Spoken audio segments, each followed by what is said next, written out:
And that lets us know that recording is in progress. Hello, everyone. Now and in the future, we are Miscreant Theatre Collective. We are going to be reading. You thought we might be acting, and we kind of are. I guess that's what this is. Yeah, we're going to be reading another play.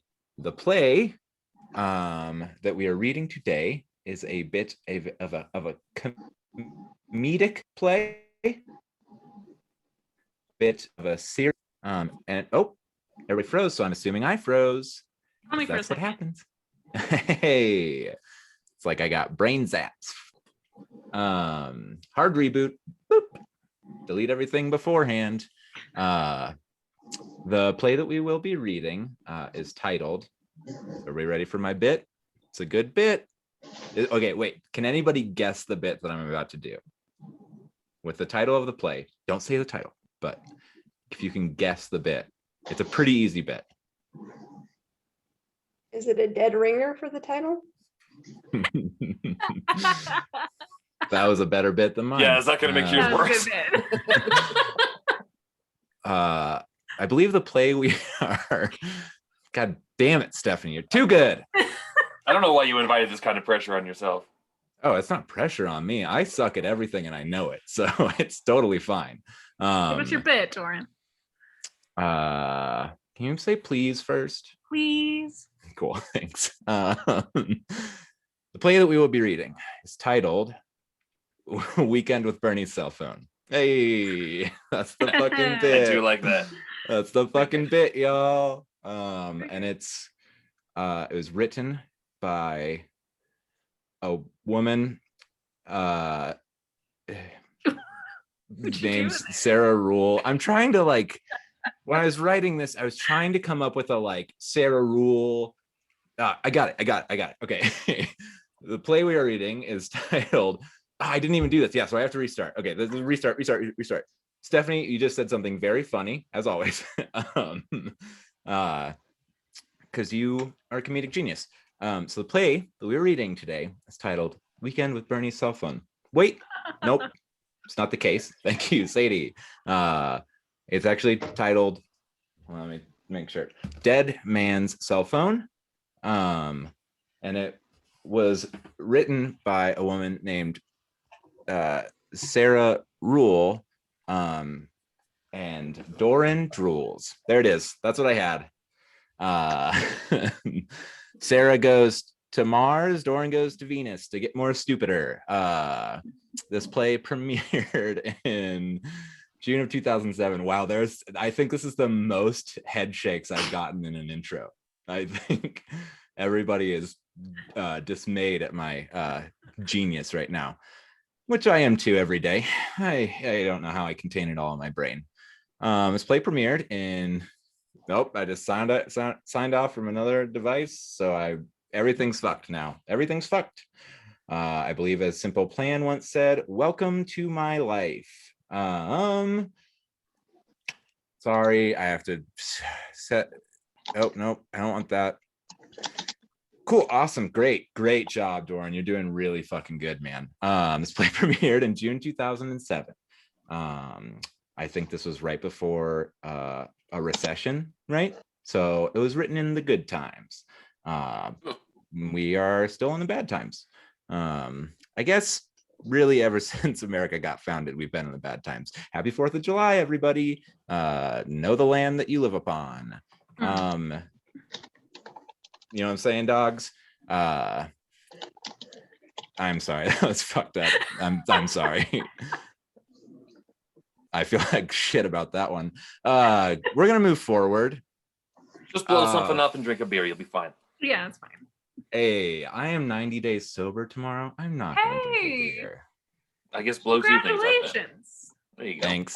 Thanks. Get yourself some sparkling cider. There you go. I have Sparkling myself cider some and sparkling water. Shout out to Polar. They're pretty lit. They're pretty wet. I'm gonna read people's names, and I'm gonna read names that people are reading. You got it, dude. That's a sentence, Do it. I think. I believe in you. You believe in me? Wow. I fucking don't. Well, before I read names, I just want to say we're joined by a terrific group of people. I love everybody here. Feel like it's been ages since I've seen some people. And I guess I feel like that all the time. I mean, the second I don't see any of you, there is literally just a huge hole in my heart, in my soul. I love you all very much. So I'm gonna read names. I'm kind of like into that sentence. That sentence is pretty cool. Like I said, genius. Okay, so I'm gonna start off. I'm not gonna read. I feel like it gives things away too quickly if I read like what Sarah Ruhl wrote in her book. I know you're the author, but I'm smarter. Doron dead, Ruhl, bro. Sarah Drool. I'm sorry, I love you, Sarah Ruhl. So reading for the role of Gordon, and you will find out who Gordon is in this play, is the one, the only Kate, who is making a very silly face. Oh, that's just my face. It's okay. Oh no. Don't put yourself down like that, because I will beat you up. That's how you get people to stop being mean to themselves, right? Is you threaten physical violence. I was gonna say I'm a dead guy. It doesn't really that's not a threat, dude. That's I'm true. a very verbose dead guy. Even. I wish I was a dead guy. Moving on. I have my moments, yeah. Reading I'm the not role. a dead guy, but I'll play one on TV or this podcast, whichever comes first. I think this came first. Is this happening? No, Fine Okay. happening. nothing's happening. Take the blue pill. Moving on. I just want to let everybody know you're great. Reading the next role, which is the name is Dwight. I think you say that. That's how you say it. Dwight. Mm-hmm. Dwight. Dwight. Dwight. Dwight. Natalie has just had enough of your shit. They're not standing for it anymore. Natalie has dealt with so much of my shit. I would be over it as well. I am over it, but really there's only one way for me to stop, and No. I don't think Moving anybody on. wants that. Moving on. Except for me. I want it for sure. Reading the role of Dwight is none other than Natalie, who I feel like we haven't seen in ages, but it's so good to see them again. Been so long. Happy to be here. Yeah. We're happy to have you. If you have a question about books, just ask Natalie. As you can tell, they got a shit ton of books. Continues. It's in alphabetical order if anyone cares. Whoa. By Nerd author. alert. 'Cause I Yeah. So good to see you. So good to see you as well, Kate. I always like miss saying so good to see you after somebody, and then I feel really bad about it. So Kate, I'm sorry. It's very good to see you. Moving on. Thank you. A little bit of Good to a see you roll. guys. I'm interrupting. Hello, it's me. I'm the special one. Nobody else matters, I guess. Moving on, a little bit of a role change. If you were on the email chain, is that real? Email chain? If you were on the email, which if you're not here, you weren't. So sorry. Better luck next time, I guess. I just fucking god damn it. Reading the role of Mrs. Gottlieb slash mother, but I don't think you're gonna see that. You only see it in the play. It's just gonna be the same thing. I haven't read the play, so I might have just shown you that. If I didn't, I just told you, so it doesn't fucking matter. Reading the role of Mrs. Gottlieb slash mother is the towering Tom, which let me just say, love your nail color. Great choice. Great choice. It's blue. Beautiful. Moving right along, which is a song by the Muppets. So please watch the Muppets because they're great. Reading the role of Hermia, which where is that from? Is that from Greek? Is that from Greek world? Yes, but it's more famously from Midsummer Night's Dream. Okay, I thought so, and then I felt like it would be stupid where I'm like, it does Shakespeare? And people are like, You would have been right. you are dumb. It's from Greece, you fucking idiot. I have to reserve as much of giving that to people as I can because there's just so much of it out there. And then Grease the Country, not the musical. Of Hermia. Oh. Grease Reading the the role of Country, Hermia. not the musical. Yeah. yeah, correct. Please let me finish this. Reading the role of Hermia. Hermia is Stephanie. I believe Wizard at the Clicks. Mhm. Stephanie. It's my blog name, Well, you are a wizard. I guess. Yeah. You definitely enchant me. Is that Yeah. I'm not trying to be forward. I'm trying to compliment you. I'm sorry if that came across as me being forward. God damn it. I'm sorry you have to deal You're with fine, me, Doron. everybody. Stephanie, it's really good to see you. It's always a joy. You haven't been with us in a long time as well. We missed you. We're happy to have you. Stephanie was on the maiden voyage of these readings, playing the role of Captain Marvel in the play Endgame. Thanks, Sadie. Oh man, I'm doing really good, right? I'm doing great. You're killing it. You're nailing it. Top to bottom. God.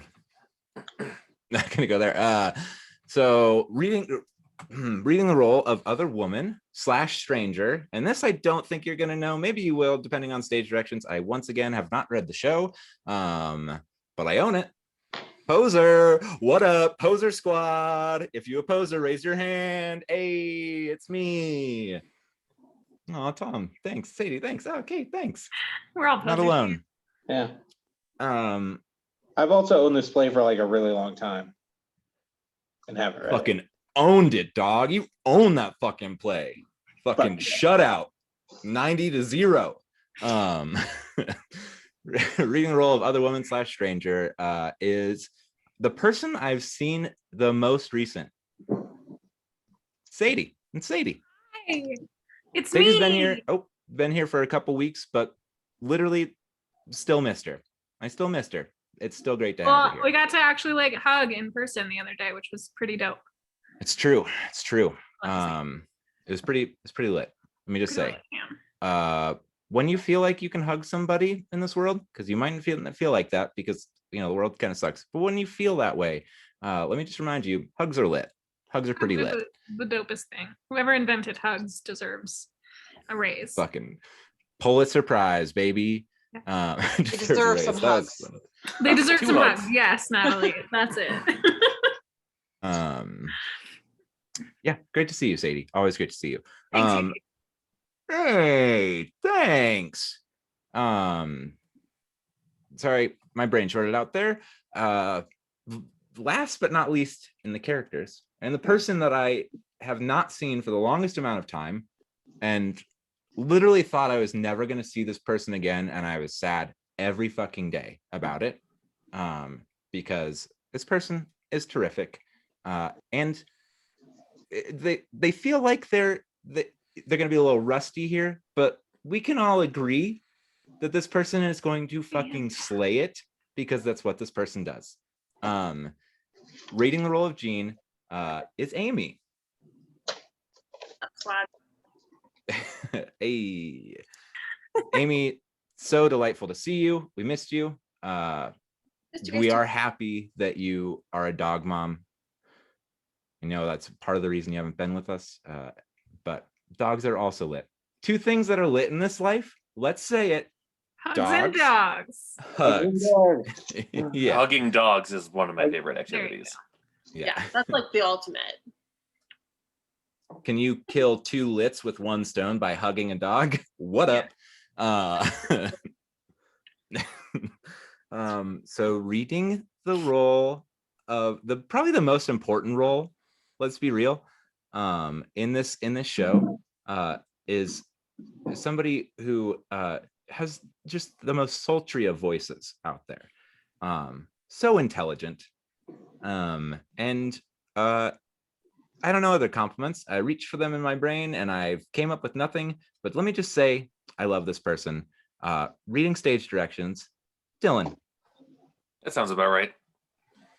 Reaching for him, grabbing nothing. Sounds great. Thank you for having me. I am looking forward to reading all the stage Ds. I have to say for Andy, because he's out there enjoying his goddamn birthday, sees the means of production, sees them hard, sees them fast. And also, if you are not already a follower of our podcast, Minutes to Curtain by Miscreant Theatre Collective, because we like to use the MTC acronym as much as possible. A new episode went up today, and it's our discussion of Mr. Burns, which was fun. And I think I got Andy to do one of the least comfortable things he's ever done, which is describe a musical he's never seen on the spot, and it was great. We just we like to fuck with each other on that podcast, and it's only fun for 2 people, and luckily both of those people are on the podcast, so it's great. True. It's not just fun for you. It's fun for the audience. I love your episodes. I love what you talk about, and I love both of you. Yes, we miss Andy. We wish him a happy GD birthday. Should we take a happy birthday video of our computer screen to send to him? All of us? Yes. Each Just on the send count of him 3, we're one. all gonna yell happy birthday. We're recording this, right? Oh, Doran's doing it too. Ready? 1, 2, 3. Happy birthday! Dick. I'm wearing AirPods, so he literally just heard me say happy birthday. He couldn't hear anybody. That's beautiful. Fuck. Also, Man, I can tell that the discussion will be fun because without Andy's manic energy to make me seem like the normal one, I'm just going to be weird as shit. Yeah, you're going to do And great. I'm looking forward to it. Dillon, it's great to see you. Cool. Well, that's pretty much it. I'm going to give you host Dillon because I have another friend in town, so I may or may not leave throughout this. Depends You said on I if... was the only one. What? Called out. Yeah, just got caught cheating on Dillon. Whoopsies. Anyway, yep. So Right. This is us. At Dillon's discretion, he will begin. You regardless in the audience, you're not gonna fucking see me again because I don't have any roles either. My name's Doron, and bye. I guess I don't know. Fuck We it, love you, I don't know. Doran. I love all of you. We Great will to miss see you, you, That Doran. was really intense. I'm sorry. I love all of you. I fucking love all of you. All right. Yeah, love you all. You did great. I'm excited.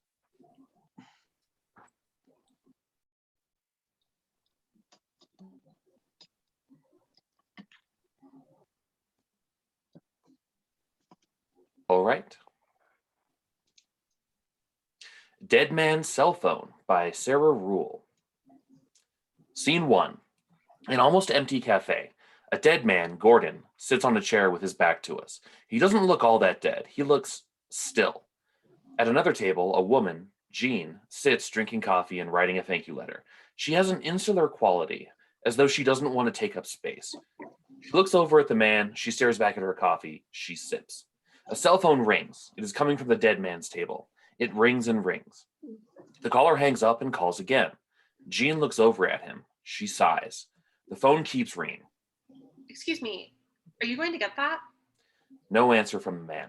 Would you mind answering your phone? I'm sorry to bother you. If you could just turn your phone off. The cell phone rings again. Jean gets out of her chair and walks over to the man. Are you ill? No answer. Are you deaf? No answer. Oh, I'm sorry. Jean signs in sign language. Are you deaf? No response. The phone rings again. All right. Excuse me. She reaches for the cell phone and she answers it. Hello? No, this is, you don't know me. To the Are dead you- man. Gordon? No answer. I don't know. Can I take a message? Hold on, I don't have anything to write with. She sees a pen on the dead man's table. To the dead man. Thank you. To the phone. Go ahead. She writes on a napkin. How late can he call you? The voice on the phone begins to sob. I'm sorry. You sound upset. I'm not. Caller hangs up. Gordon? She touches his shoulder. Oh. She checks with the spoon under his nose to see if he's still breathing. The phone rings again. She answers it. Hello? No, he's not. Can I take a message? A pause as the person on the other end makes a very long offer. No, he doesn't want one. He already has one. No, I don't want one. I already have one. Thank you. Goodbye. She hangs up and looks around for help. Help. She dials 911. Hello? I think there's a dead man sitting next to me. I don't know how he died. I'm at a cafe. I don't know. Hold on. She exits with the cell phone to look at the name of the cafe and address. We just see the dead man in an empty stage. She returns. On the corner of Green and Gothi? Should I stay with him? There seems to be no one working at this cafe. How long? Thank you. She hangs up. A pause. She looks at him. His cell phone rings again. Hello? No, he's not. I'm answering his phone. Does he have your phone number? Pauses while the woman on the phone says, "Of course he has my phone number. I am his mother." The enormity of her loss registers for Jean. Oh, yes, of course. I'll leave him a message. Hope you have a good day. Goodbye. She hangs up. She breathes to Gordon. It was your mother.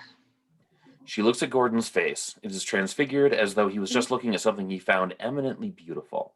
She touches his forehead. You want me to keep talking until they get here? Gordon, I'm Jean. You don't know me, but you're going to be just fine. Well, actually, don't worry. Are you still inside there? How did you die so quietly? I'll stay with you, Gordon, for as long as you need me. I'll stay with you. Gordon. She holds his hand. She keeps hold of it. The sound of sirens, rain, and church. Scene 2. A church. A mass is being sung in Latin. Jean kneels down wearing a dark blue raincoat. Her cell phone rings. She looks at it. She hesitates. She answers it and whispers. Hello? No, he can't come to the phone right On the line, inaudible to us, a woman says, "I know he's dead." now. Oh, you do? I'm sorry. Then why? Oh, okay, I'll meet you. What will you be wearing? A pause while the woman says, "I will be wearing a blue raincoat." Really? That's strange. I'll be wearing a blue raincoat too. I'll see you then. Goodbye. Mass continues to be sung. Jean kneels and prays. A spotlight on Jean. Help me, God.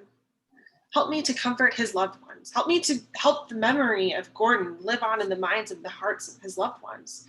I only knew him for a short while, God, but I think that I loved him in a way. Dear God, I hope Gordon is peaceful now. The music stops. A woman comes to a podium. Mrs. Gottlieb begins her eulogy. I'm not sure what to say.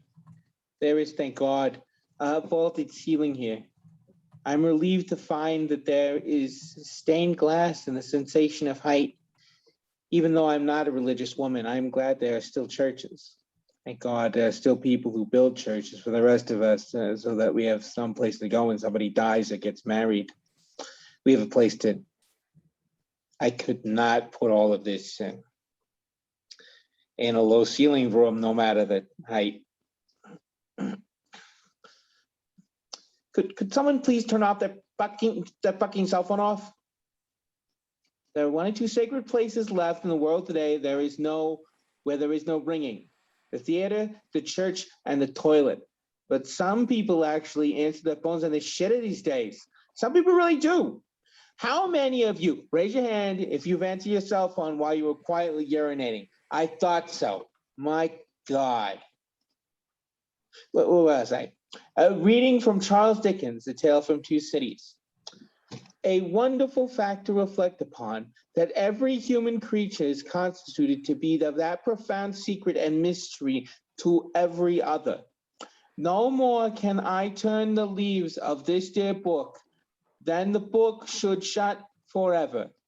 Then I had read but a page. My friend is dead. My neighbor is dead. My love, my darling of my soul. Jean's cell phone rings. She fumbles for it and shuts it off. Mrs. Gottlieb looks up and sees the audience. Wow. Look at this great big sea of people wearing dark colors. It used to be you saw someone wearing black and you knew their beloved had died.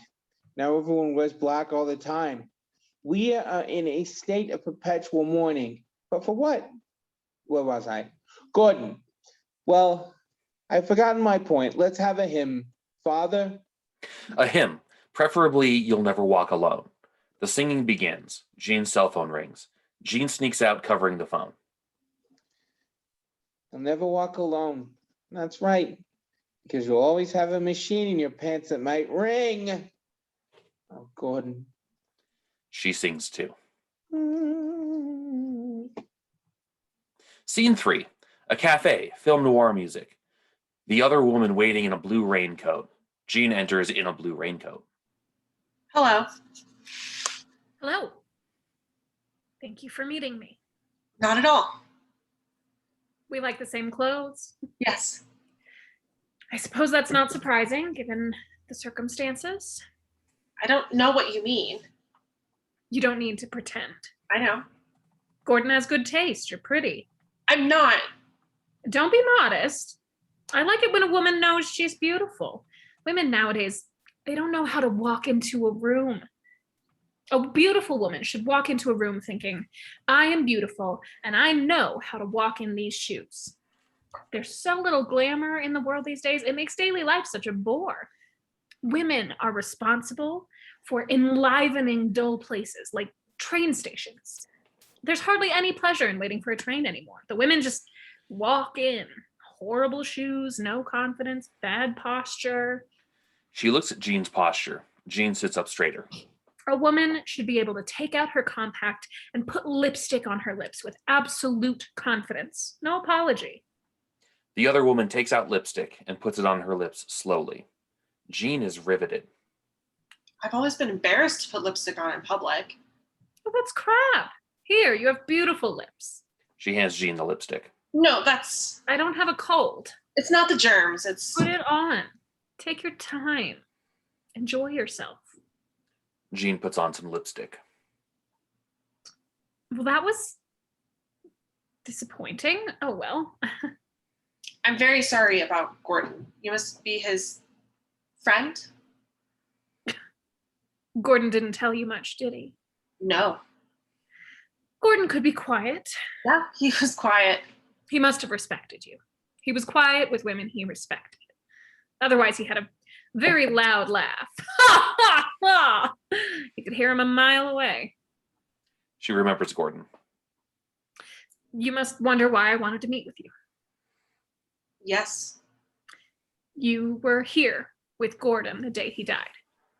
Yes. Gordon and I, we were, well, you know. And so I wanted to know, this is going to sound sentimental, I wanted to know his last words. That's not sentimental. I hate sentiment.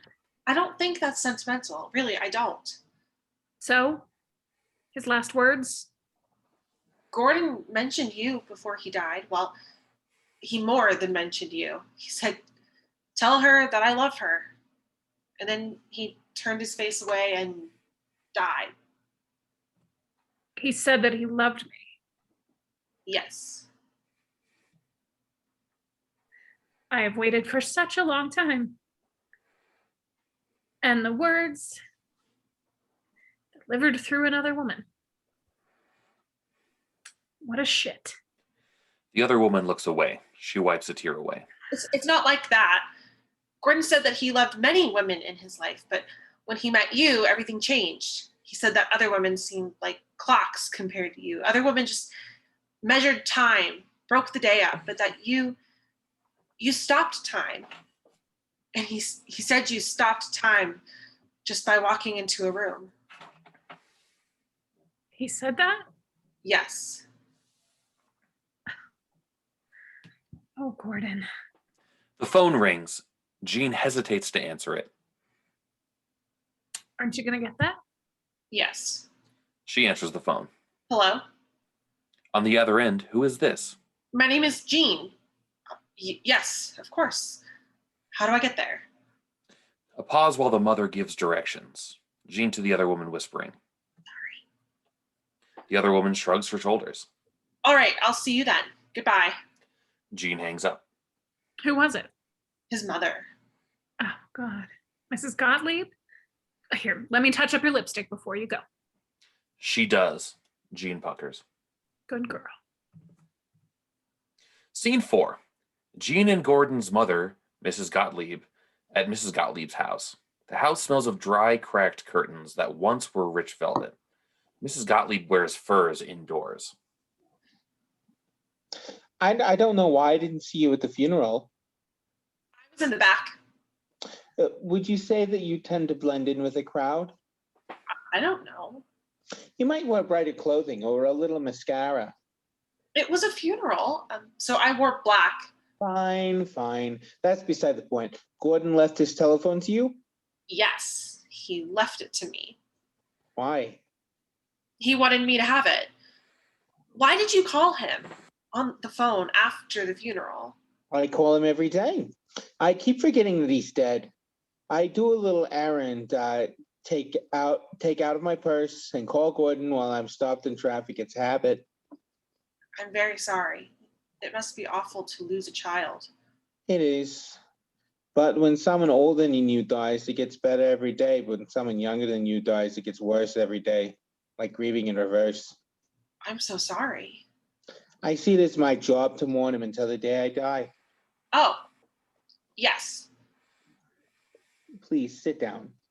Jean sits down. So, So, does anyone continue to call Gordon? yes. Who? Some business acquaintances who don't know he's dead yet. And you tell them he's...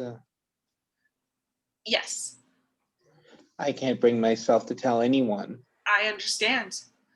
It's so painful. You have no idea. No, I It's don't. like to lose a child. No, You don't have children? no. Why not? I might have them one day. You're getting older. How old are you? Almost 40. Married? No, How do you expect to have children then? I don't know. I could. You're 39. Your eggs are actually 40, you know. I could adopt. It's better to have your own. They resemble...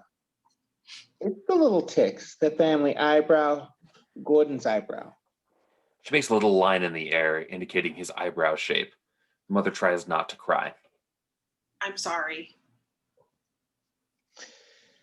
Gordon and I had a falling out, you know. After that, he never returned my phone calls. He called you the day he died. How do you know? Your number was on the outgoing calls. Was? Yes, it said, Mom. Let me see. I deleted it by mistake. Gordon called me. Yes, He wanted to speak with me. yes. How did you know Gordon anyway? We worked together. Really? Yes. No wonder you don't have any children. What do you mean? Gordon's line of work was toxic. It could be. Did you do the outgoing or the incoming business? Incoming. Oh, I see. Why don't you stay for dinner? Gordon's brother will be here, and Gordon's wife, you know, his widow. Oh, I don't want to intrude. You must need family time now. You know my son. I insist you stay. If it would help. Yes, I think it would. You're very comforting. I don't know why. You're like a very small casserole. Has anyone ever told you that? No, Are you religious? a little. I see. I am not religious. Our name means God-loving in German, but we're not German anymore. Hermia chose a Catholic mass for Gordon because she likes to kneel and get up. I did not raise my children with any religion. Perhaps I could have. Certain brands of guilt can be incalculated in secular way, but brands of guilt can only be obtained with a reference to the metaphysical. Gordon did not experience enough guilt. Dinner will be served at 7. Do you eat meat? Kind of. Good. We'll be having large quantities of meat. I'm a little anemic, you know. I eat a large steak every day and it goes right through me.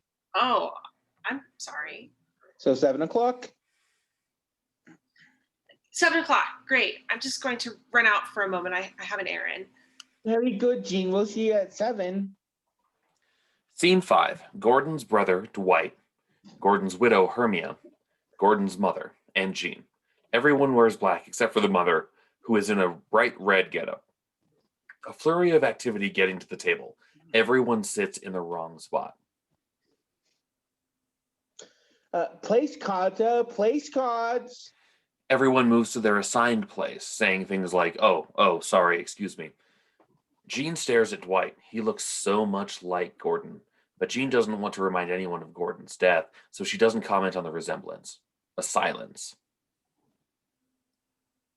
Gordon used to sit there. She points to Jean. That's right. He did. Oh, I'll move. No, time to move on. No time like the present. They all look at Jean for a long moment. Jean hiccups. Excuse me. I'm sorry. I have hiccups. Jean stands up and hiccups. There's water through there, dear. Thank you. Jean exits and hiccups. What a strange duck. Yes, but she knew Gordon. Try to be welcoming, Hermia. How'd she know Gordon? Work. The mother nods knowingly. Everyone murmurs knowingly and says things like, really, you don't say. Well, You don't say. Outgoing? Incoming, or so she says. They murmur knowingly. Jean enters, a silence. She sits down. She hiccups. Oh, excuse me. My hiccups are so loud. Yes, they are, aren't they? Remarkably loud hiccups for such a small woman. Mother, come with me, Jean. I'll show you my secret. It's drinking a glass of bourbon upside down. Okay. Thank you. Dwight pulls Jean's chair out for her. Jean and Dwight exit to the kitchen. Dwight likes her. I thought he might. A silence. Are you sad? Yes, are you? Yes. So sad that it's awful. Now I know why they call it awful sad. I'm glad we can share this, Hermia. We loved him most of all. I hope that the two of us can continue to mourn together. Mrs. Gottlieb, I feel so all alone sometimes. Call me Harriet. Harriet, I never could get used to Gordon having a wife, but now that he's dead, you're going to be a very great comfort to me, Hermia. Is one of the first nice things that Mrs. Gottlieb has ever said to her. Jean and Dwight re-enter, and Jean is laughing. That's better. Dwight got rid of my hiccups. You're amazing, Dwight. You have so many hidden talents, always have. Remember when Dwight was little and he goes stiff as a board and his friends pretended he was a plank or a dead insect and they would carry him around the living room at lunch parties. I know how we would all laugh. Oh, I guess there's no one here to remember that. Silence. Well, let's eat a ribeye steak, Do you not like the ribeye, Jean? Nothing better in the world. I tell you, ribbons of flesh, ribbons of fat, all in one bite. Dwight, why don't you carve? Dwight takes up the carving knife. He's never carved before. It was Gordon's job. A hiccup? No, She's talking, Mother. Oh. I brought some presents for all of you. From Gordon.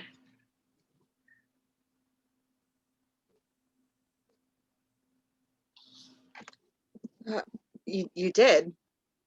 Yes, in his last moments, he wanted me to give each of you something from the cafe before he died. He was thinking of all of you. Dwight puts down the carving knife. Jean gets out a little bag of presents. This is salt for you, Hermia, because he said you were the salt of the earth. Hermia takes the salt shaker. She is moved. Thank you. And this is for you, Dwight, Jean gives Dwight a cup. because Gordon said you were like a cup, because you can hold things, beautiful things, and they don't pour out. Dwight is moved. He takes the cup. Gordon said that? Yes. Wow. And this is for you, Harriet, She gives Gordon's mother a spoon. because of your cooking. There is a silence, and everyone is still. What did he mean by that? When he was little and grew up eating your food, No. it was only he meant it nicely. He could not have meant that nicely. Mrs. Gottlieb slams down her chair and exits. Dwight goes after her. Excuse me. Dwight exits. What did We never talk about her cooking. I'm so sorry. Don't worry. She's just, Hermia plays with her salt. I love the salt. Hermia is sad. Did he use any of it on his food? Yes, he sprinkled it on his potatoes before he died. Oh, how beautiful. His last flavor. Oh, I'm glad you like it. yes, I do. I always thought if Gordon died, I'd never want to see my in-laws ever again, and I'd be happy and relieved to never lay eyes on them again. But now that Gordon's dead, they sort of remind me of him and sort of comforts me, The mother enters. I'm going to have to ask you to leave. We haven't even cut the meat, Mother. Jean hasn't eaten. All right, wife, you seem to know what's best for the household. Why don't you take over now that Gordon's dead? I know that's what you've always wanted. I'm going to lie down upstairs. Hermia, come with me. You can put on a cold compress on my head. Dwight, be sure she eats something. I'm afraid if she doesn't, she'll disappear into the earth, into the ether. Poof. Mrs. Gottlieb and Hermia exit. Can I cut you some meat? I'm sort of a vegetarian. Oh. I'm so sorry. Why didn't you say so? I didn't want to impose. I think people should be polite when someone cooks a meal for them, even semi-vegetarians. I mean, foolish consistency is a hobgoblin with little minds, isn't it? I've always thought so. They look around at the table. Well, it looks like there's only meat. That's okay. Let me look in the kitchen. Hold on. Dwight exits. Jean sits alone. She looks small and tired. An Edward Hopper painting for 5 seconds. Dwight re-enters with some caramel popcorn. How about some caramel popcorn? Okay. I'm sorry about my mother. She can be a little, She must be in a state of shock. I guess. She's always got a little shock to her. I'm sure she's a nice person deep down. You think so? I think people are usually nice deep down when they're put in the right circumstances. She just must have been in the wrong circumstance a lot or something. Yeah. They eat some more popcorn. Do you know why my mother named me Dwight? Nope. After the president, you might think. Oh, right, Dwight. But it's not. It's because my mother felt sorry for the name. She felt sorry for the name Dwight. She thought it was ignored, pushed aside, so she named me it. Can you imagine how that would affect a child? Did you feel pushed aside? Gordon was the mover and shaker. I always sat back a little. What exactly did Gordon do? You don't know. Even the people at incoming didn't know. I was low on the totem pole. Are you still working there? No, as soon as Gordon died, I wrote a letter of resignation. That's good. There's not much to that outfit without Gordon at the helm. No. He was a good boss. So, what are you going to do now? For a job? Go back to my old job, I guess. What's that? I work at the Holocaust Museum in the office. That's a sad job. It is a sad job, but it's good, to remember. I can see that. To remember. They eat some caramel popcorn. You like to remember stuff, don't you? Yeah. Why? I can tell. You're a little sentimental. It's nice. You don't see that much anymore. No one wants to remember anything. I want to remember everything, even other people's memories. These digital cameras, all the digital stuff, the information bits flying through the air. No one wants to remember. People say, I love you on cell phones, and where does it go? No paper. Remembering requires paper. Yeah. But maybe the air remembers sometimes. I hope the air remembers, but I doubt it. I like real things. I like paper. I work at a stationery store. Really? Love stationery. Do you do monograms and the embossed invitations? We do. I love those. When you touch the invitations, it feels so nice, creamy and thick, and you can close your eyes and feel the words. I think heaven must be like an embossed invitation. Yes, yes. Creamy and flat and deep, like skin or heaven. You were saying about heaven. I've never sent out an invitation, but I'd like to one day. Dwight is proud and happy. Jean is embarrassed for revealing too much. They both put their hands in the caramel popcorn at the same time and realize there's none left. Well, we're out of caramel popcorn. Are you still hungry? A little. Let's go out and get us something to eat. Some vegetables. I'd like that. You like broccoli or zucchini? Sure. Which one? Both. Great.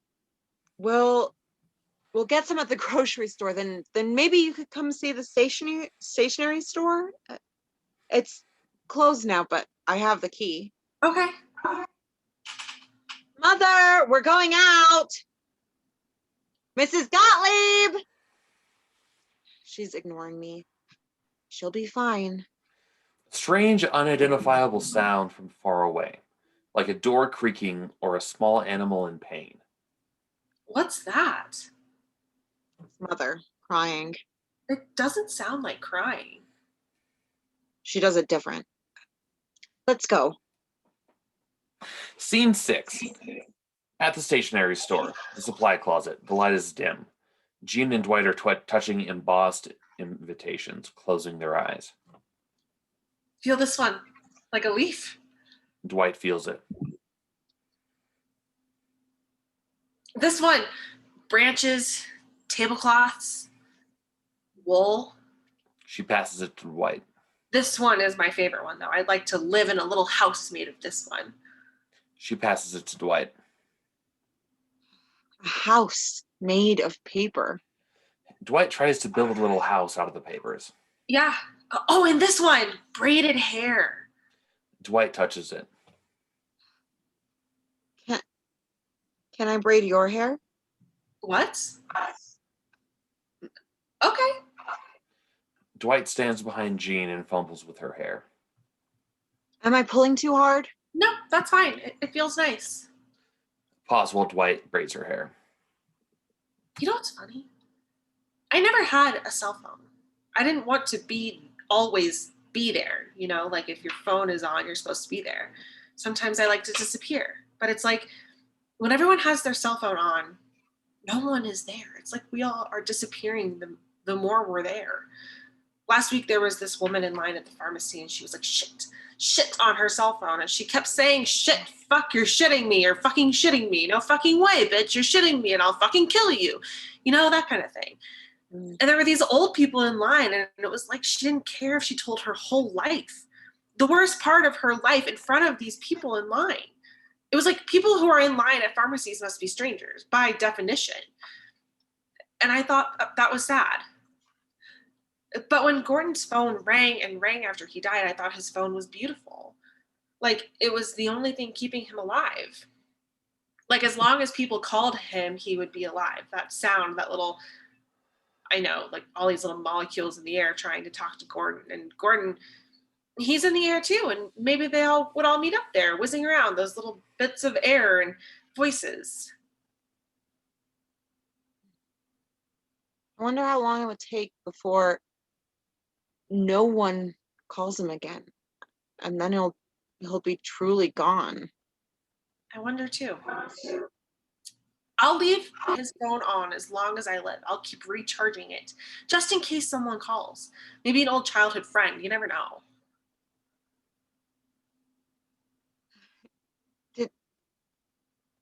Did you love my brother? I didn't know him well enough to love him. Kind of seems like you do. Were the two of you very close? We had our moments. Gordon wasn't always easy. Tell me a story about him. One time, Gordon made up a character named Big Mr. X, and he said, I'll take you to meet Big Mr. X. And I was really excited to meet Mr. Big X, but in order to meet him, Gordon wrapped me up in a blanket and pushed me down the stairs. You have any nice stories about Gordon? Yeah, they're just harder to remember, you know? No imprint. Like one time we had dinner and Gordon was nice to me, and what kind of story is that? You crying? I'm okay. How's that braid coming? It's pretty good. I've never done a braid before. Jean reaches up and feels the braid. It's good. Oh, you only did 2 parts, not 3. Huh? Usually a braid has 3 parts. 2 parts is more like a twist, but that's fine. I bet it's pretty from the back. It does look pretty. Here, let me show you. He tries to show her the twist. Their faces are close to each other, in the dark, in the back of the stationery store. Jean and Dwight kiss, and Gordon's cell phone rings. Don't answer that. It could be. Don't get it. It'll take a message, okay?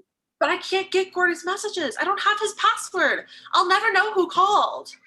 Their number on the inlining calls. It'll be saved, okay? Okay. The phone rings. They kiss. Embossed stationery moves through the air slowly like a snow parade. Lanterns made of embossed paper, houses made of embossed paper, light falling on paper, falling on Jean and Dwight, who are also falling. Gordon walks on stage. He opens his mouth as if to speak to the audience. Blackout. Anybody need a break before we go on? All right, forever hold your peace.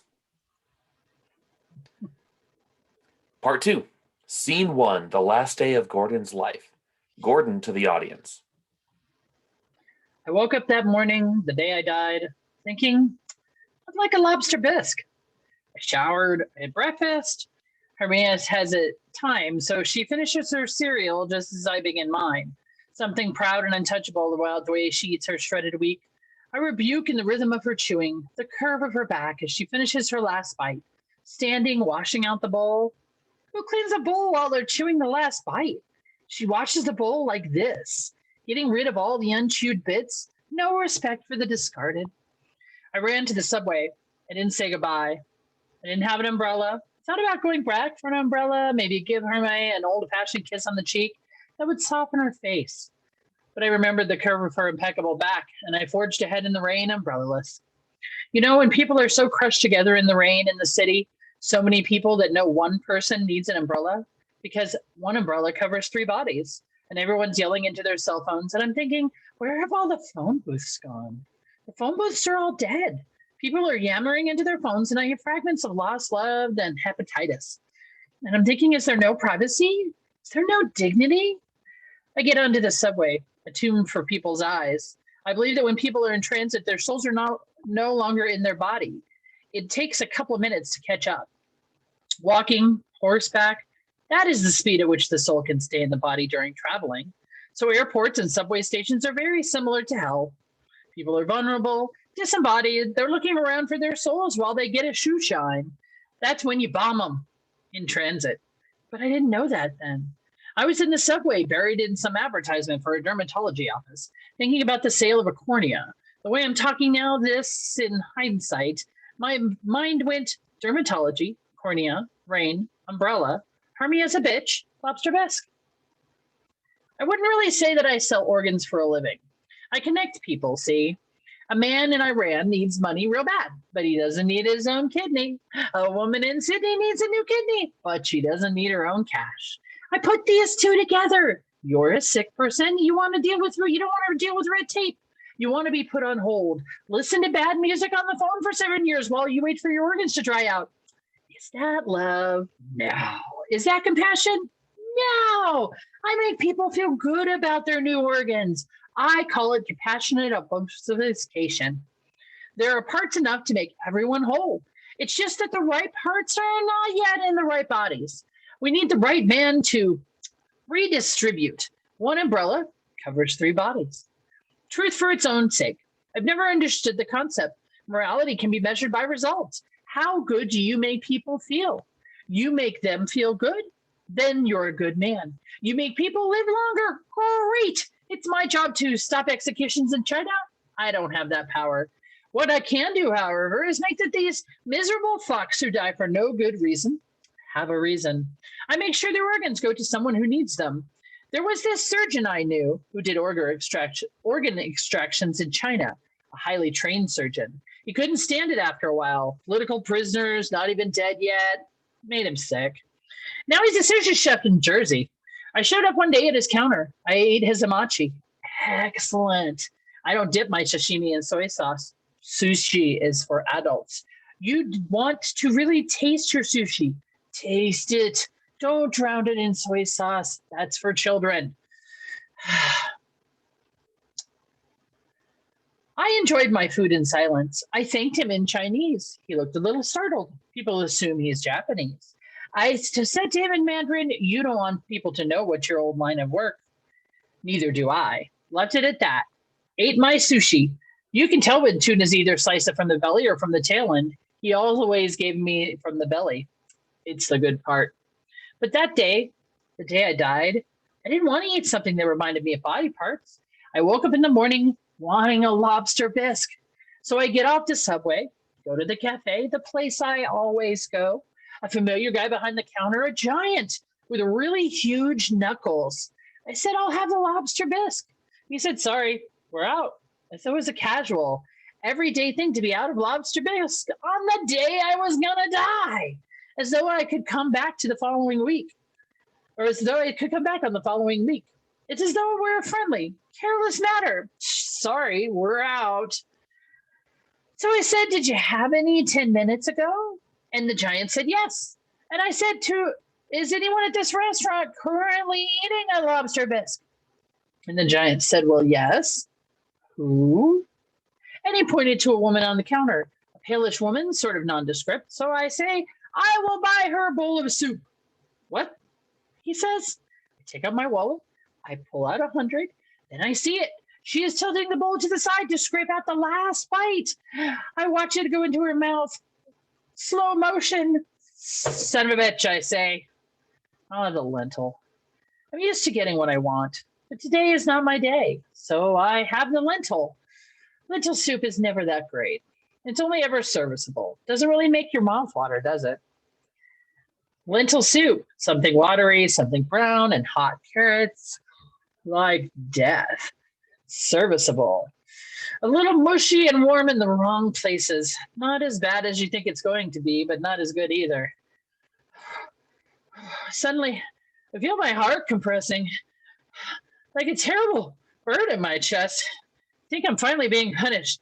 Someone is going to sell my heart to someone in Russia. Then I think, use your cell phone. Call your wife. Tell her you want a decent burial, organs intact. But the wife was not supposed to know you sell organs for a living.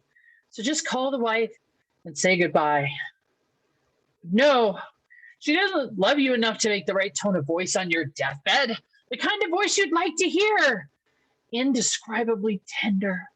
A deathbed voice. No longer holding it in. The things people hold back from each other. Whole lives. Most people give in at the last moment, but not Harmy. No. She sealed it up. She kept a little bit extra for herself. That last nugget of pride, she reserved it for her tin can spine. So she'll have an extra half-inch of height. That thing, that wedge, that cold wedge between. I can't call her. No, disappointment. So call your mistress or mother. No, oh, mother would say, what way to die, Gordon? In a cafe. No, not mother. Dwight. A man doesn't call his brother on his deathbed. No, he wants a woman's voice. But the heart keeps on hearing itself up out of my chest, into my mouth. And I'm thinking that bitch over there ate all the lobster bisque. This is all her fault. And I look over at her, and she looks like an angel. Not like a bitch at all. And I think, good. I'm glad she had the last bite. I'm glad. And I die. Light on Gordon's face transfigured. Gordon dies again, and Gordon disappears. Jean and Dwight. Scene 2. Jean and Dwight in a lovely haze in the back of the stationery store. I was dreaming about you and a letterpress. I dreamed you were the letter Z. Why Z? 2 lines. Us. Connected by a diagonal. Z.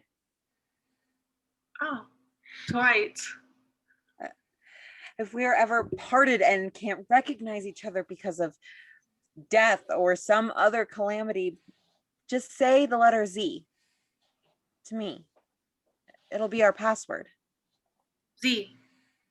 Let's never be parted. I don't need more than 12 hours to know you, Jean. Do you? Tell me you don't. We exchange little bits of our souls. I have a little of yours and you have a little of mine, like a torn jacket.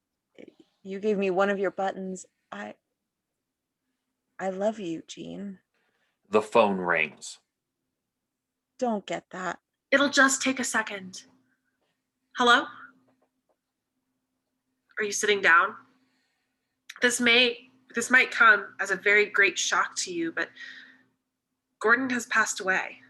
Jean, who's on the phone? I'm sorry, who is this? Business colleague. The funeral was yesterday. Yes, it was a very nice service. It was Catholic, so it wasn't very personal. I'm sorry. Are you Catholic? Oh, good. I mean, Jean, come here. I'm on the phone. Yes, incoming. Thank you. But if you want to offer condolences, the best thing would probably be to write to Hermia and Harriet Gottlieb. Their address is 111 Shank Avenue. Jean. I'm on the phone. I don't know anything about a living will, no. I'm sorry. I have to go. I hope you have a pleasant day in spite of the bad news. Goodbye. She hangs up. Who is that? A business colleague. I don't think you want to get mixed up in that. White, I'll be all right. I forbid you to talk to Gordon's colleagues. You forbid me. Get rid of the phone. Give it up. It's bad luck. It brought me to you, didn't it? It's not good for you. Life is for the living. Me, you, living, life. The phone rings. If you answer that phone, Jean, if you answer that phone, What? I will. It'll make me sad. I have to answer it, Dwight. Sometimes it seems like you don't even love your own brother. She answers it, and Dwight crumples. Hello? Jean speaking. It's Hermia. She needs a ride home. Scene 3. Hermia and Jean drinking cosmopolitans. Give me another. Don't worry. I can drive home after all, Jean. You think so? If I drive with my face. Oh, God, I sound like Gordon. You must have a lot on your mind. Do you want to talk? Yes. In fact, I would. Lately, I've been thinking of the last time I had sex with Gordon. Over the last 10 years, when Gordon and I would have sex, I would pretend that I was someone else. I've heard that a lot of women, in order to come, pretend that their lover is someone else, like a robber or Zorba the Greek or a rapist or something like that. Do you ever do that? No. But you know what, Jean? I pretended that I was someone else and that Gordon was Gordon, but he was cheating on me with me. I was the other woman, and it would turn me on to know that Gordon's wife, me, was in the next room, that I, the mistress, had to be quiet so that I, the wife, couldn't hear me. You and I both know that Gordon had affairs. Well, So the last time I had sex with Gordon, I wish I could say that I wasn't pretending, that he was really in me and I was really in him. But I was pretending to be a coworker of Gordon's. He brought her to dinner once. That night, she was wearing a thong under a white pantsuit. I never wear a thong. It's like having a tampon in your asshole, don't you think? Anyway, that last time, I imagined myself in this white pantsuit and his hands under my thong, ripping it off. I pictured what Gordon was seeing, and I picture me looking back at Gordon, and there's more and more desire, like two mirrors facing each other. It's amazing what the mind can do. After I met you, I was convinced that you and Gordon were having an affair.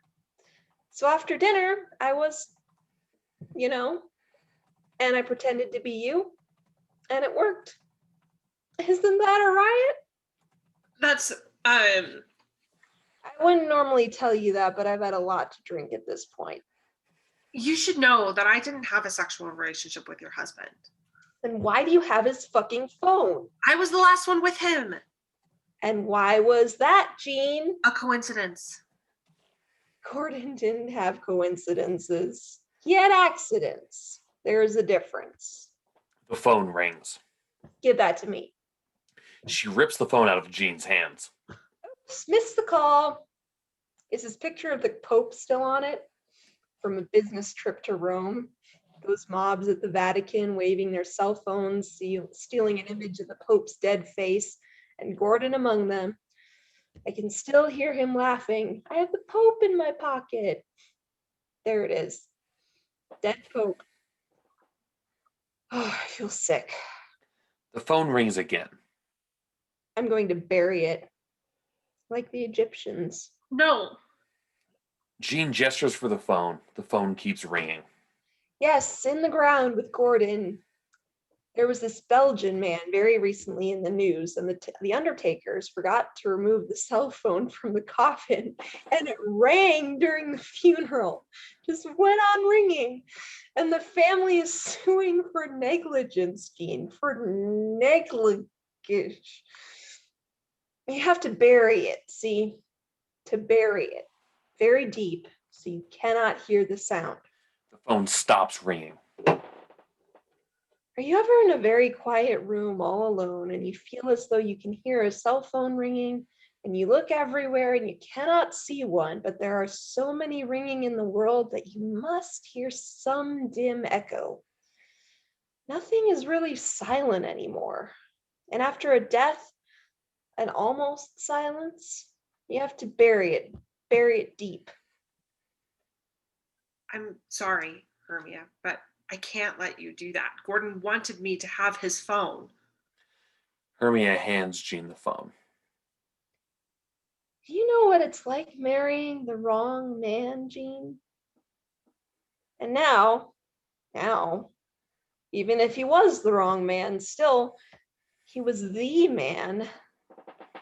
And I should have spent my life trying to love him instead of wishing he were someone else. What did Charles Dickens say? That we drive alone in our separate carriages, never to truly know each other, and then the book shuts, and then we die? Something like that? I don't know what Charles Dickens said. What good are you, Jean? You don't even know your ass from your Dickens. Oh, God. 2 separate carriages, and then you die. Hermia weeps.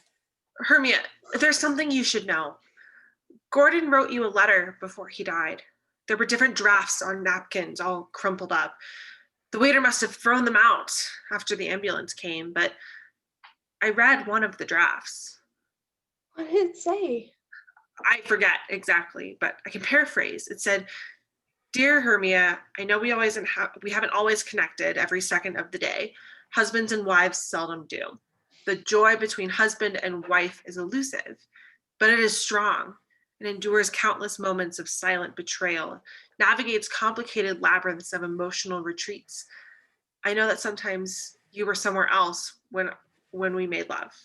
I was too.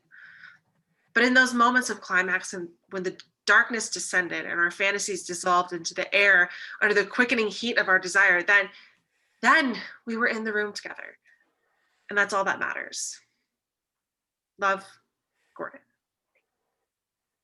Gordon knew that? I guess he did. Well, how about that? Years of her marriage come back to her with a new light shining on them. You've given me a great gift, Jean. I'm glad. What can I give you? Nothing.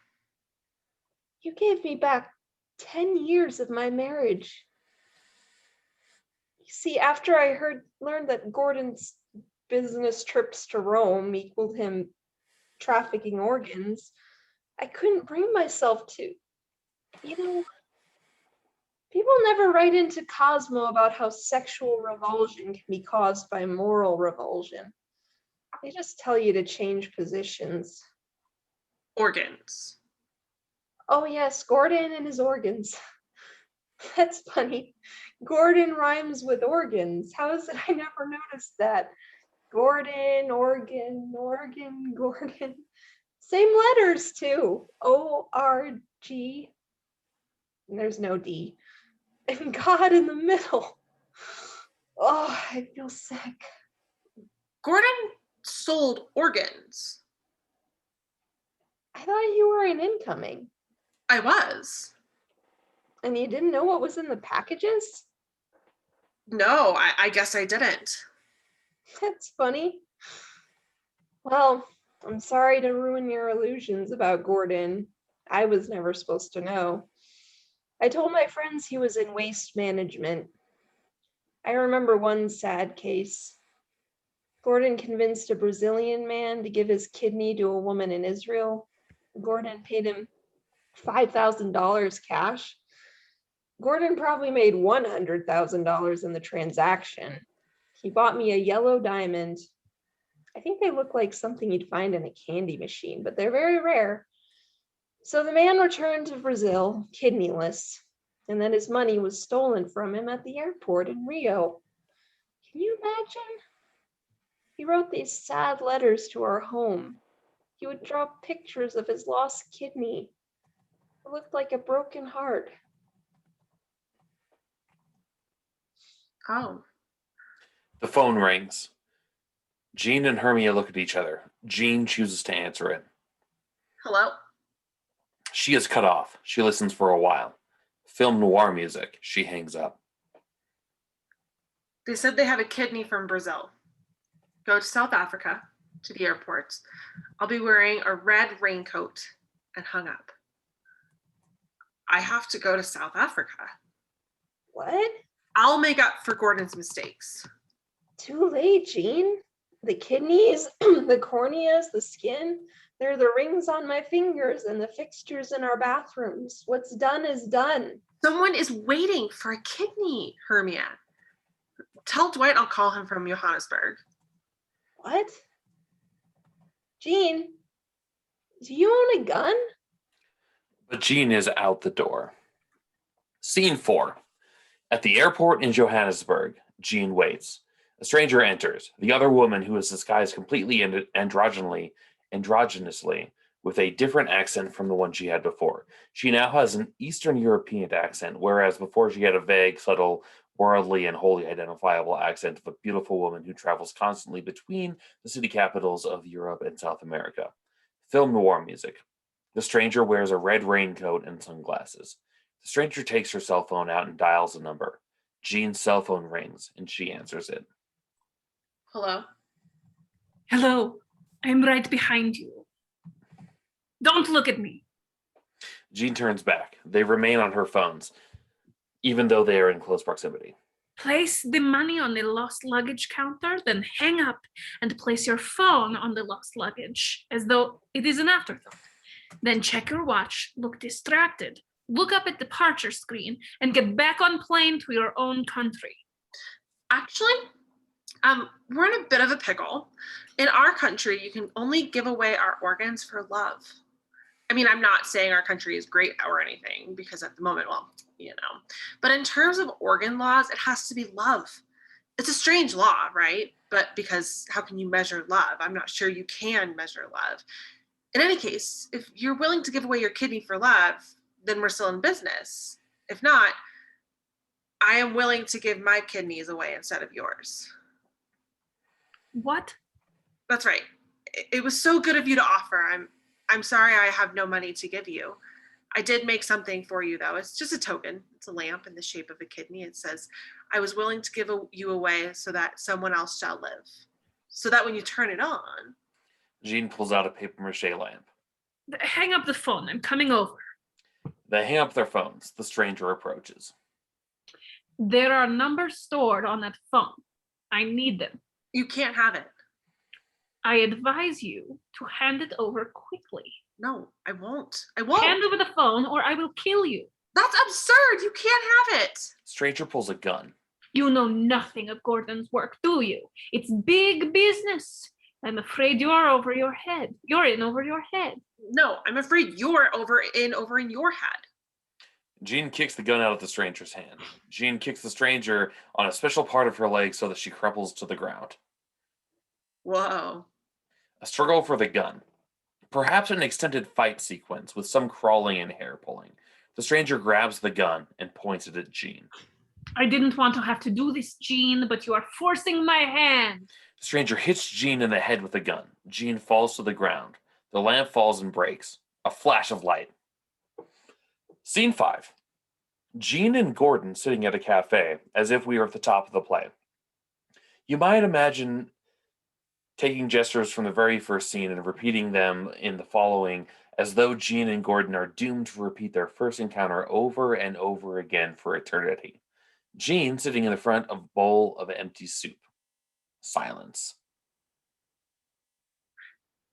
Do they have lobster bisque in heaven?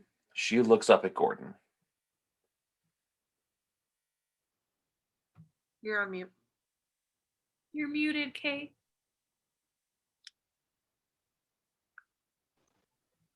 I repeat, we're not in heaven. We're in the hell reserved for people who sell organs on the black market and the people who love them. Gordon? That's right. When you die, you go straight to the person you most love, right back to the very moment, the very place you decided you loved them. There's a spiritual pipeline, you might say. In life, we were often separated from what we love best, errors in timing of geography. But there are no errors in the afterlife. You love me most, Jean, so you've come to me. What if the person you loved most didn't love you the most? Don't try to work it out. It's too complex. Mathematical hoopla. If they need 3 of Jean the Beloved, they make you into 3 Jeans. For the very few, it's a neat transaction, totally reciprocal. A loves B, B loves A. However, some mothers love their children best. Those children love their father best, and the father loved the family dog. Some ended up with gardens. The very best parents loved all their children equally. But that is rare. Rare. How about people who loved God the best? Don't know. Never met him. They go to a different laundromat. Laundromat? See, you only have one costume here, whatever you died in. So you go to the laundromat once a week, only have to wash your clothes naked. It's weird. Hundreds of naked people washing their socks. Who did you love best? I love myself best of all. There's a special holding pen for us, waiting to see if someone else will join us. Like you joined me, Jean. You're my good luck. But I'm not dead. You're lying. You lie all the livelong day. No, you lie all the livelong day. All those nice lies you made up for me. Now, why did you do that, Jean? I saw you die. I saw your face. I wanted you to be good. Oh, Jean. Oh, Gordon. You and I, we're alike. We both tell lies to help other people. We decided to help a dead man because only a dead person can be 100% good. When you're alive, the goodness rubs off on you as if you were so much as to leave the house. Life is essentially a very large Brillo pad.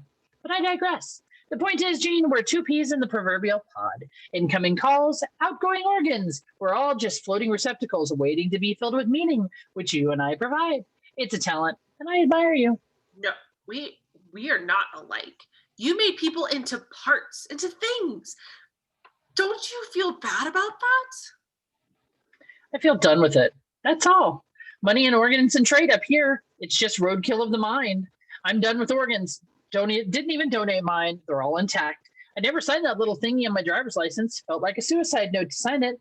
And now... You don't need them. No. Take them out. What? Take them out. Put them on a cloud and lower them into South America for all those sad people who sowed their own. Would that make you feel better, Jean? Would it? Yeah, I think it would. All right, Jean. Gordon puts his hand under his shirt. He tries to remove his kidney. He tries a couple of ways. He turns his back to the audience. I can't get it out, Jean. I can't get it out. Oh, I've almost got it out. I can feel it coming out. Help me get it out. It won't come out. The skin is so tough. He turns back around. His organs are still in place. Couldn't do it. God, how did I end up in your pipeline? I loved Dwight, didn't I? I didn't even know you. You love me because I'm charismatic. I'm more charismatic than Dwight, even dead apparently. I spent about 2 seconds feeling guilty about that when I was a child. Then I just went on being me. Sorry, Jean. You have to be very careful who you fall in love with and where. A nondescript cafe for all time? Couldn't you have chosen better wall hangings? Or better weather? An overcast day for all time? I liked it when you couldn't talk. Could you just not talk? Could you pretend to be dead again? Just for a moment. Whatever turns you on, Jean. He pretends to be dead. She looks at him. She holds his hand. She tries to feel her old love for him, looks him into the eyes. What were you looking at before you died? You.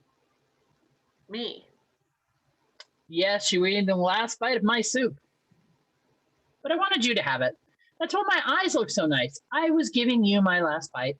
They say love goes right through the eyes. Bam! I saw you before I died. You didn't see me. You saw me after I died. I couldn't see you. We had star-crossed eyes. Now we can gaze and gaze for all time. They kiss a strange kiss. We don't really kiss with our mouths up here. Just letting you get the hang of it. What do you kiss with? Our hair. Oh, God. I am dead, aren't I? Yes, I suddenly feel very lonely. you can still listen to the others, you know. Invisible conversation. They're still in the air. Listen.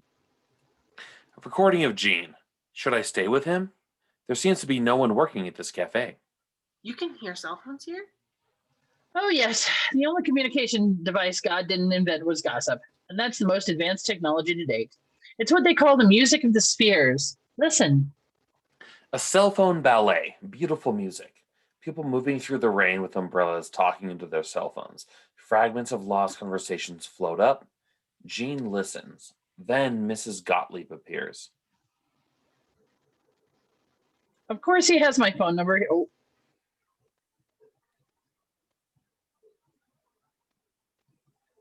Of course he has my phone number. He's my son. I'm his mother. Who is this? Gordon? Mrs. Gottlieb exits. I heard her voice. On your phone, I thought, what can you tell a mother about her dead son? I said, have a good day. Oh, mother. She was never so comforting in life as she was in death. If mother did not approve, then mother did not appear to love. Funny, I never knew whether or not my own mother loved me. Oh, she loved you. Your mother is beside herself with grief. No lies, Jane. No lies. Not that you deserve it. Your mother said, I see it as my job to mourn him until the day I die. Wow, she did. Jean nods. How about that? My mother loved me after all. Gordon's face aglow from loving his mother's best. Gordon, your face is different. How? You look well loved. Gordon? Mother? Gordon disappears. He is sucked into a cosmic pipeline attached to his mother's hell. Gordon? Gordon? Silence. Jean alone in the afterlife, an Edward Hopper painting. It's so quiet. I'll just call Dwight. Turn on, stupid phone. It won't go on. I'll just pretend it's working. Hello, Dwight. If you get this message, I am alone on my own planet. And I might be here for all time because I didn't tell you I love you in the closet of that in the dark of that stationery store because I got scared. And then the phone rang, and then something rings, you have to answer it, don't you? Stupid phone. She throws the phone down. She bangs it on the ground until she destroys it. It is the first time in a long time that she has let herself cry. Z. She disappears. Jean reappears on some lost luggage in the airport. Dwight appears. Jean. Dwight, you have no idea what I've been through. Jean, I told you, you should never have gone off with those bad people. I forbid you. You were right, Dwight. Dwight, you were right. Did you get my message? I called you from my planet. It was so cold. And the air, it remembers, it all stays. Like an Irish whistle, they can hear us. Did you hear me? Z. Oh, Jean. Can we go home? Do I have my kidneys? Does knowing someone help to love them best, or does it all happen in 1 millisecond? I let your brother go. No phone. Oh, Dwight, call me darling. She collapses in his arms. Oh, Jean. Oh, darling. Scene 6. Dwight carries Jean to his mother's home, Mrs. Gottlieb holding a glass of bourbon. Mother, Jean passed out in Johannesburg. Dwight tends to her. Jean looks at Mrs. Gottlieb. Hello? Who are you? Put down your weapon! Oh, Dwight. Here, have some bourbon. Upside down. A lot has happened since you've been here, Jean. Dwight has been using his letterpress to publish books of subversive political theory and poetry. Haven't you, Dwight? He's on all the government watch lists. But I've only been gone a day. No, Jean, you've been gone months. That's not possible. Oh, yes. And Gordon's mistress, Carlotta, she's taken over the business. Yes, she got a hold of his old business contacts and somehow, and away she went. Claude in the distance, brandishing a phone. It was her. He left her nothing, you see, in the will. She'd been with him 12 years. Gordon should have been more generous in Hermia. Well, Hermia has an offer to return to the stage. The stage? The Ice Follies. Hermia used to be in a world-class dramatic skater, but Gordon thought it was undignified for his wife to dance on the ice wearing loud makeup, so she left the Follies for him. Let that be a lesson to you, Jean. Never leave off Follies for a man. Well, now the Follies have her back. She's on tour. Denmark, then San Jose. Hermia in the distance, ice dancing. Dramatic skating music. And I, for one, am happy for her. Everyone's moved on, except for me. He was my only son. That is to say, he was my first son. Sometimes it feels like the only. You must know that you came from your own sexual experiences, or are you a virgin, Jean? Mother, what would make you feel better, Jean? A cold compress? A quiche? I think I'd like a steak, actually. A steak? I thought you didn't eat meat. I'm starving. Carmen, put a steak on the fire! Where? Yes.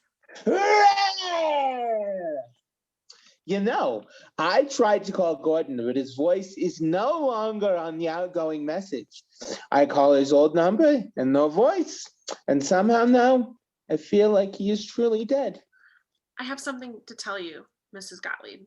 Well, don't stand on ceremony, dear.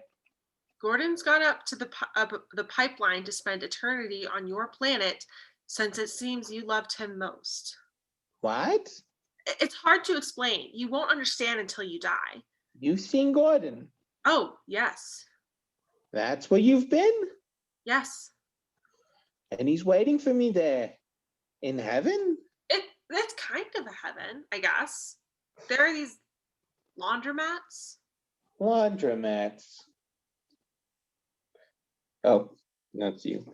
Dwight says laundromat. Laundromats? Does he have to do his own laundry? Yes, he has to do it himself now. Is he punished? Not really. Now he's with you, or he's waiting for you. For me alone. Yes. He has no one else to console him.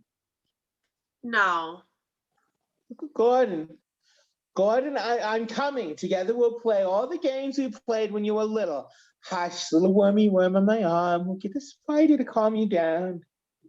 Gordon, wait for your mother. It won't be long now. Wait, don't. Mrs. Gottlieb walks off stage with determination. She might sing a reprise of You'll Never Walk Alone. Off stage, she throws herself into the flames with a stake and self-immolates, but we don't need to hear or see that. The fire, the steak on the fire. Oh, no, the pit. It's such a large barbecue in the backyard. Aren't you going to stop her? No. We'll be happy together. She always did love him best. So that's that. Goodbye, Mother. Kiss my brother for me and be happy. Oh, Dwight. I want to make sure we get on the same planet when we die. I don't want to end up with my garden or my dog for all time. Let's start loving each other right now. Dwight, not a mediocre love, but the strongest love in the world absolutely required. So that we know, and all the omniscient things of heaven know too. Let's love each other absolutely. Then let's do it, Jean. Let's love each other better than the Worthies did. We're the Worthies. It's from a poem. Did you write it? No, John Donne did it. I'll take you to my letterpress and show you. Now? No, not right now. Now we kiss, and the lights go out. They kiss, and the lights go out. The end. Yay! Is that the most Sarah Ruhl play that's ever been written? Like the most? The Sarah Ruhliest. Like yeah, like Sarah Ruhl at the most Sarah Ruhl. I would I mean, have to know probably. other Sarah Ruhl pieces to know that. That was my first one too. We read the Vibrator play a while back. I was gonna say she did it in the next room, right? Play, you know, like more like we did what was the Clean House in Eurydice. More Oh, there was one called The Clean House. Is that also Sarah Ruhl? Yes.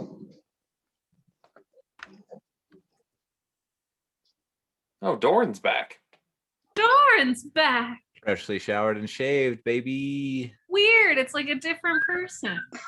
Yeah. Sometimes you have to kill the dead parts of you. Sometimes you just have to kill yourself.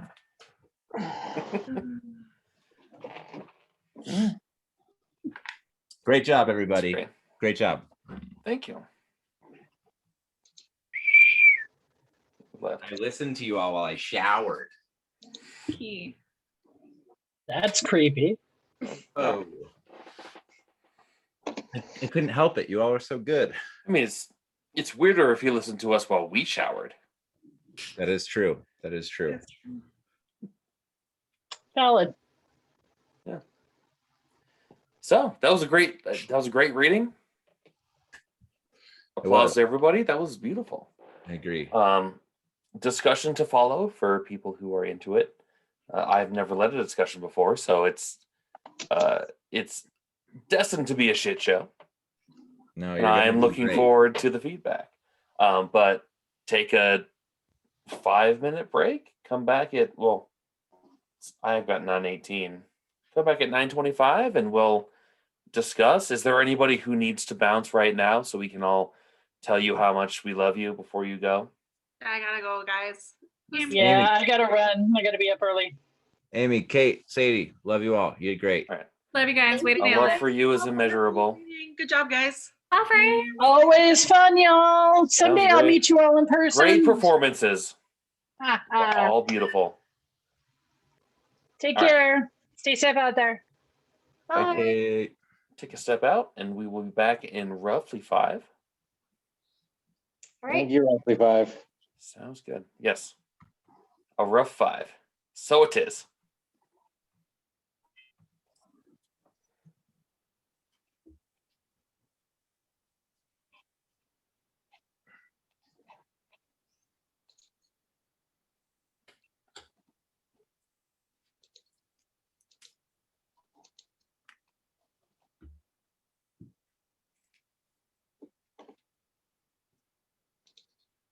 Get your fucking hands up.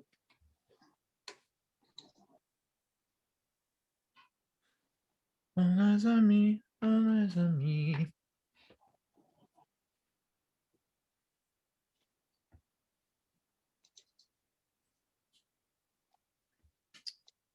Cat.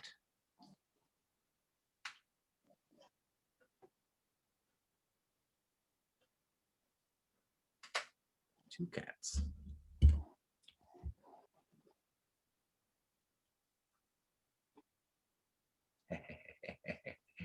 It is the kitties. I've got kitties. Tom, you have a cat now. Yeah. Right here. I think she's under the bed. Is she adjusting well? Yeah.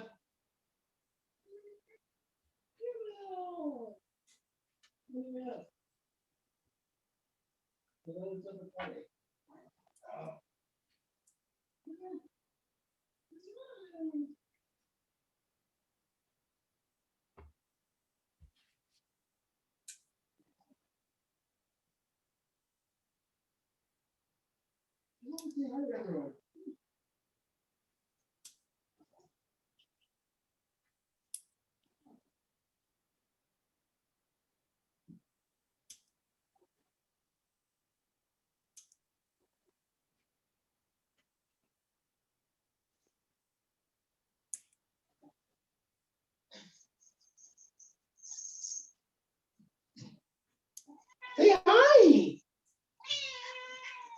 Annabelle. Yeah.